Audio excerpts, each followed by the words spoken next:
মে দিবস উপলক্ষে কুয়েতে প্রীতি ফুটবল ম্যাচ, অংশ নেন প্রবাসী বাংলাদেশিরা। আয়োজন পরিণত হয় মিলন মেলায়। মহান মে দিবস ও বিশ্ব শ্রমিক সংহতি দিবস উপলক্ষে কুয়েতের বুকে এক টুকরো বাংলাদেশ মেতে উঠেছিল ফুটবল উন্মাদনায়। শুক্রবার কুয়েতের বয়ান এলাকার স্থানীয় ফুটবল মাঠে এক জমকালো প্রীতি ফুটবল ম্যাচে মুখোমুখি হয় ঢাকা স্পোর্টিং ক্লাব ও খুলনা স্পোর্টিং ক্লাব। দেশটির বিভিন্ন প্রান্ত থেকে আসা বিপুল সংখ্যক প্রবাসী বাংলাদেশিদের উপস্থিতিতে পুরো মাঠ পরিণত হয় এক টুকরো বাংলাদেশে। কুয়েত প্রতিনিধি আহজুবেদের প্রতিবেদনে বিস্তারিত।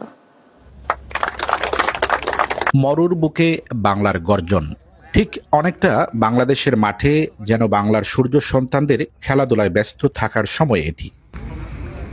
শুক্রবার কুয়েতের মরু অঞ্চলের এক মাঠে ঢাকা স্পোর্টিং ক্লাব ও খুলনা স্পোর্টিং ক্লাব খেলার শুরু থেকেই দুই দল আক্রমণ ও প্রতি আক্রমণে দর্শকদের দারুণ রোমাঞ্চ উপহার দেয়।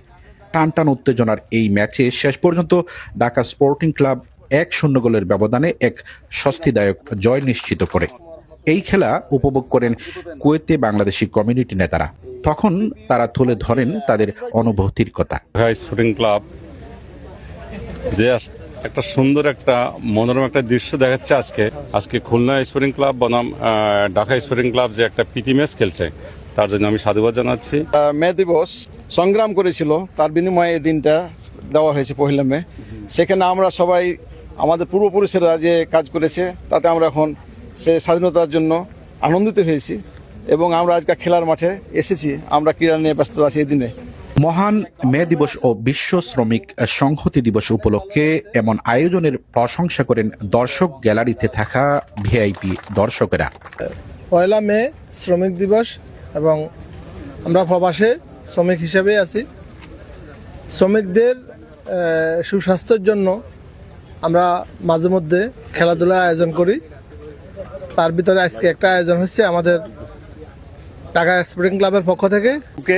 বাংলার গর্জন, আর বিশেষ করে আজকে মে দিবস উপলক্ষে যে প্রীতি ম্যাচটা হয়ে গেল, আমাদের 2 সহযোগী ইউরোপে যাবে, সেই জন্য তাদেরকে উদ্দেশ্য করে মে দিবস উপলক্ষে আজকে যে ম্যাচটি হয়ে গেল, অসংখ্য আমি ধন্যবাদ জানাই খুলনা ক্লাবকে এবং আমাদের অ্যাসোসিয়েশনের সভাপতি থেকে শুরু করে উপদেষ্টা মণ্ডলী সকলকে যারা আজকে সহযোগিতা করেছেন এবং সাংবাদিক সবাইকে। ঢাকা স্পোর্টিং ক্লাব কুয়েতের 2 তারকা খেলোয়াড় কুয়েতের বাইরে যাওয়া উপলক্ষে দেওয়া হয় বিশেষ সম্মাননা স্মারক। আমি দীর্ঘদিন ঢাকা স্পোর্টিং ক্লাবের সাথে যুক্ত ছিলাম এবং ঢাকা স্পোর্টিং ক্লাবে সমস্ত কার্যক্রম সবকিছু সুন্দর মতে চলছে সবসময়। প্রবাসে একটু বাংলাদেশের একটা গ্রান্ট পাওয়া দিতেছে।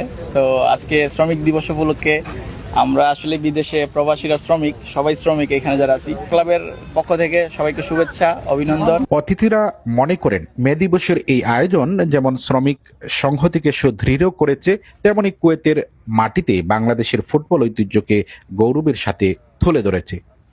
আহজুবেদ, বাংলা টিভি, কুয়েত।